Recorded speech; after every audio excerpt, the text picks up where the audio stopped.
Welcome to vertical and horizontal asymptotes.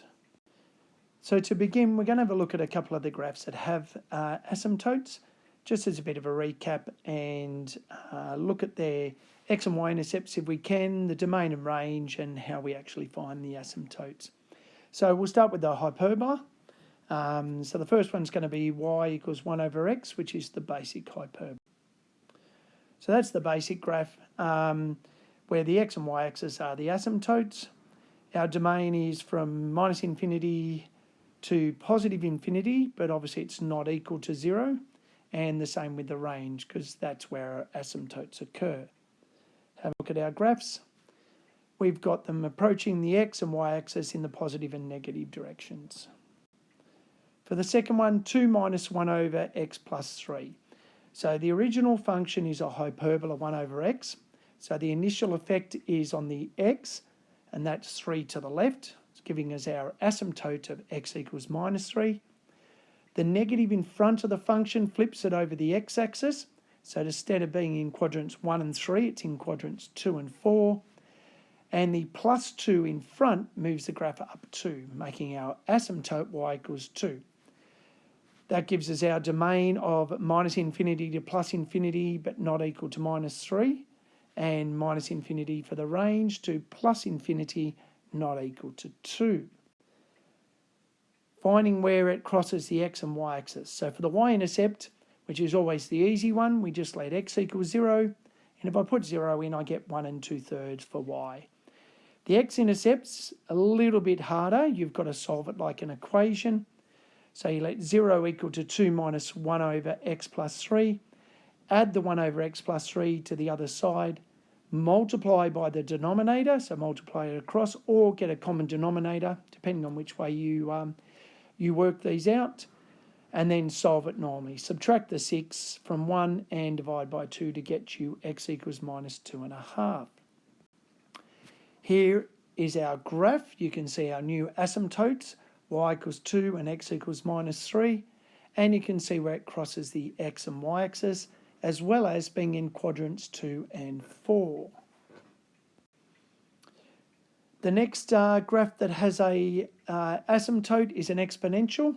So we'll look at y equals e to the x. So the domain is from minus infinity to plus infinity because it just keeps going across the x-axis.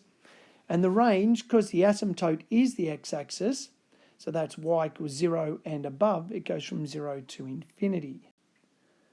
And that's our graph, passing the y-axis at 0, 1. Our final basic one is a refresher, is on the logarithmic curve. So we're going to have a look at y equals ln x, or log base ex. Its domain, so it approaches the y-axis. So therefore its domain is from 0 to infinity. And the range is it covers all the y values, so it goes from minus infinity to plus infinity. There's our graph. Notice that it passes through the point 1, 0, and then you can see it does approach the y-axis in the negative direction. So how do we find vertical asymptotes? Well, the first thing to do is that you factor the function as far as possible, and because our focus is always on the denominator where it equals to 0, because our denominator cannot equal to 0, they become our vertical asymptotes. So here's an example.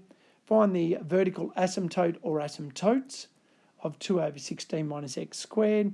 So step 1 was factorise where you can. So if we factorise the denominator, we get 4 minus x, 4 plus x. You solve each of those brackets equal to 0, giving you x equals 4 and x equals minus 4, and they are our asymptotes. Now that's how our graph looks. We'll look at this a little bit further in class, how we actually sketch that. Or if you're doing this, you substitute values in just either side of the plus 4 and the minus 4, just so that you can see what happens and where the actual graph approaches. For horizontal asymptotes, these are a little bit different. So to find the horizontal asymptotes, you divide the top and the bottom by the highest power of x in the denominator. So emphasis again, highest power of x in the denominator.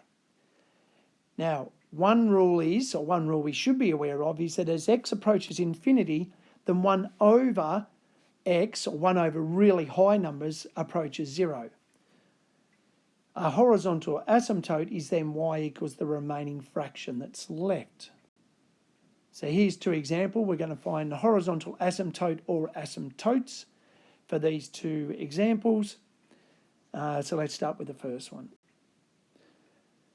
So the first one, y equals 4x plus 1 over 2x minus 3. Divide by the highest power of x in the denominator, which is just x, and we divide every single term. So you get 4x over x plus 1 over x, all over 2x over x minus 3 over x. Now as x approaches infinity, well, that 4x over x just becomes 4. 1 over infinity becomes 0. On the denominator, 2x over x becomes 2, and 3 over infinity becomes 0. So therefore y approaches 4 over 2, or y approaches 2. Therefore y equals 2 is our horizontal asymptote. For the other one, we could have factorised where possible, but we divide by the highest power in the denominator. So the highest power in the denominator is the x. So dividing everything by x. On top, you get x squared over x is just x, minus 4 over x, all over 1 plus 3 over x. So as x approaches infinity, well, that x on the top that we were left with, it also approaches infinity, and you get infinity over 1, so y approaches infinity. There's no asymptote for that. So there are occasions where it looks like there might be a horizontal asymptote, but there actually isn't. Thank you.